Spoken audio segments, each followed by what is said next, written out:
បាទចិត្តគឺជាធម្មជាតិម្យ៉ាងដែលសន្សំអារម្មណ៍បាទអារម្មណ៍ប្រមូលផ្ដុំកើចូលគ្នាបានកំណត់នៅលក្ខណៈចិត្តមួយបាទ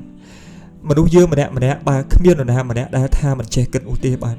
គឺគិតបាទគ្រប់រឿងបាទមានរាប់រយរាប់សែនរាប់លានចម្ពោះបាទពីមួយខណៈទៅមួយខណៈគឺចិត្តរបស់យើងបាទមានការគិតរាប់មិនអស់បាទ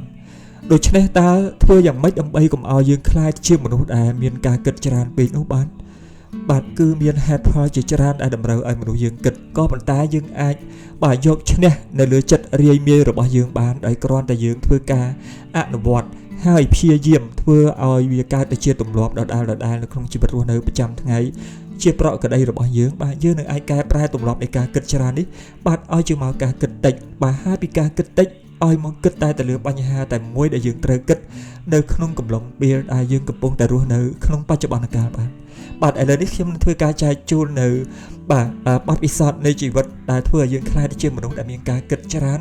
មកជាការគិតតិចបាទហើយពីការគិតតិចមកជាការគិតតែលើបញ្ហាតែមួយ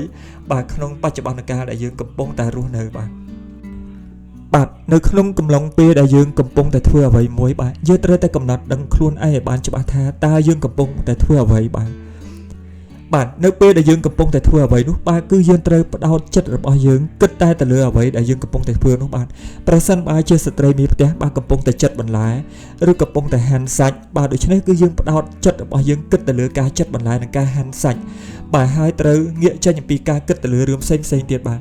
ប្រសិនបើជាសិស្សដែលកំពុងតែស្ដាប់គ្រូពន្យល់បាទគឺត្រូវផ្ដោតចិត្តរបស់យើងតែទៅលើបាទការពន្យល់របស់គ្រូបាទប្រសិនបើយើងកំពុងតែអានសៀវភៅបាទគឺយើងត្រូវតែផ្ដោតចិត្តរបស់យើងឲ្យតែនៅជាមួយនឹងបាទអត្ថន័យខ្លឹមសារដែលមាននៅក្នុងសំណេរនោះបាទគឺយើងត្រូវតែផ្ដោតឲ្យមូលបាទហើយប្រសិនបើយើងជាអ្នកនិពន្ធបាទគឺយើងត្រូវតែ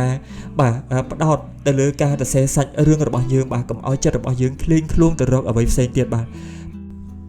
បើយើងកំពុងតែបង្រៀនសិស្សបាទគឺយើងត្រូវផ្ដោតទៅលើខ្លឹមសារមេរៀនដែលត្រូវផ្ដល់ឲ្យសិស្សនៅក្នុងមេរៀនមួយនោះបាទជៀសវាងការដែលគិតទៅដល់រឿងផ្សេងទៀតបាទនេះគឺជារឿងមួយដែលលំបាកខ្លាំងណាស់បាទនៅក្នុងការអូសទាញចិត្តរបស់យើងមិនឲ្យគិតទៅលើរឿងរ៉ាវផ្សេងទៀតនៅក្នុងខណៈពេលដែលយើងកំពុងតែធ្វើកិច្ចការអ្វីមួយនោះបាទក៏ប៉ុន្តែការដែលយើងមានសតិរលឹកដឹងទាន់បាទនៅពេលដែលយើងកំពុងតែធ្វើអ្វីមួយបាទហើយចិត្តរបស់យើងបាទស្រាប់តែនឹកគិតទៅដល់រឿងផ្សេងរាប់មិនអស់ពេលនោះយើងចាប់ផ្ដើមអូសទាញចិត្តរបស់យើងឲ្យវិលមកវិញបាទហើយឲ្យនឹកគិតតែពីរឿងរ៉ាវអ្វីដែលយើងកំពុងតែធ្វើនៅក្នុងបច្ចុប្បន្នកាលបាទវាមិនអាចនៅជាមួយយើងបានទៀតទេបាទវារត់ចេញទៅទៀតហើយពេលនោះបាទអញ្ចឹងយើងគឺព្យាយាមអូសទាញវាជារឿយបាទពេលណាចិត្តចេញទៅអូសមកវិញបាទពេលចិត្តចេញទៅអូសមកវិញបាទការណាដែលធ្វើបែបនេះคล้ายទៅជាទម្លាប់ហើយបាទមកដល់ដំណាក់កាលមួយពេលនោះអារម្មណ៍របស់យើងបាទចាប់ផ្ដើមមូលបាទនៅពេលដែលយើងអូសទាញវាជារឿយជាប្រក្រតីហើយនោះបាទវាហាក់បីដូចជាការផ្សំវាធ្វើឲ្យស្វំបាទនៅពេលនោះចិត្តរបស់យើងពីរាយមាយខ្លាំងមករាយមាយតិចបាទហើយពីរាយមាយតិចមកលែងរាយមាយតែម្ដងបាទអញ្ចឹងនៅពេលណាដែលយើងចេះបាទចាប់ចិត្តរបស់យើងចងឲ្យនៅក្នុងបច្ចុប្បន្នកាលនៅក្នុងទង្វើដែលយើងកំពុងធ្វើបាទពេលនោះយើងនឹងកើតអារម្មណ៍ជាអារម្មណ៍សមាធិបាទមានន័យថាគឺជាការដែលកំពុងតែធ្លុងនៅក្នុងអារម្មណ៍តែមួយបាទមានន័យថាជាការតម្កល់ចិត្តឲ្យនៅក្នុងអារម្មណ៍តែមួយបាទប្រសិនបើយើងកំពុងតែបាទធ្វើម្ហូបបាទអារម្មណ៍របស់យើងកំពុងតែដិតជាប់ជាមួយតែរឿងធ្វើម្ហូបមិនគិតរឿងអីផ្សេងបាទប្រសិនបើយើងកំពុងតែស្ដាប់គ្រូពន្យល់អារម្មណ៍របស់យើងកំពុងតែនៅជាមួយនឹងពាក្យពេចន៍ដែលលោកគ្រូកំពុងតែពន្យល់ប្រសិនបើយើងកំពុងតែអានសៀវភៅអារម្មណ៍របស់យើងនៅធ្លុងបាទតែមួយជាមួយនឹងការអានសៀវភៅមិនចេញទៅណាប្រសិនបើយើងជាអ្នកនិពន្ធបាទគឺយើងកំពុងតែនៅក្នុងសាច់រឿងមិនវិលចេញទៅណាបាទមិនទៅណាបាទប្រសិនបើយើងកំពុងតែបង្រៀនសិស្សអារម្មណ៍របស់យើងកំពុងតែនៅជាមួយនឹងខ្លឹមសារមេរៀននិងនៅជាមួយសិស្សដោយមិនបែកអារម្មណ៍ទៅណាបាទនេះហើយគេហៅថាជាអារម្មណ៍សមាធិជាអារម្មណ៍ដែលស្ថិតនៅក្នុងបាទសភាពលក្ខណៈតែមួយបាទគឺនៅក្នុងបច្ចុប្បន្នកាលដោយពំបែកខ្ញែកអារម្មណ៍របស់យើងទៅរករូបភាពផ្សេងនោះឡើយបាទដូច្នេះហើយផលនៃការចេះទាញចិត្តរបស់យើងឲ្យស្ថិតនៅក្នុងសកម្មភាពនាពេលបច្ចុប្បន្នកាលបាទគឺធ្វើឲ្យយើងទទួលបានផលប្រយោជន៍ច្រើនគឺធ្វើឲ្យយើងមានគុណភាពនៃជីវិតបានន័យថាយើងធ្វើកិច្ចការអ្វីមួយគឺវាបានល្អប្រសើរបាទពីព្រោះ អ្វីទាំងអស់វាវិលផ្ដុំមកលើកិច្ចការតែមួយបាទដោយបំបែកខ្ញាច់អារម្មណ៍ទៅណាអញ្ចឹងនៅពេលដែលយើងរៀនបាទបើជាសិស្សគឺរៀនបកែបើធ្វើម្ហូបគឺធ្វើម្ហូបបានឆ្ងាញ់ល្អបាទប្រសិនបើជាអ្នកនិពន្ធសាច់រឿងបានមូលល្អបាទប្រសិនបើជាគ្រូបង្រៀនគឺបង្រៀនសិស្សបានល្អ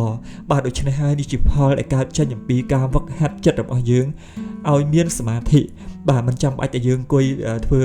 សមាធិទេបាទការអប់រំចិត្តទាញចិត្តខ្លួនឯងជារឿយបាទជាប្រក់ក្តីបាទថ្ងៃនេះយើងទាញមិនបានបាទថ្ងៃស្អែកយើងទាញវាបន្តរហូតដល់កើតទៅជាទម្លាប់មួយដែលយើងអាចបញ្ជាចិត្តរបស់យើង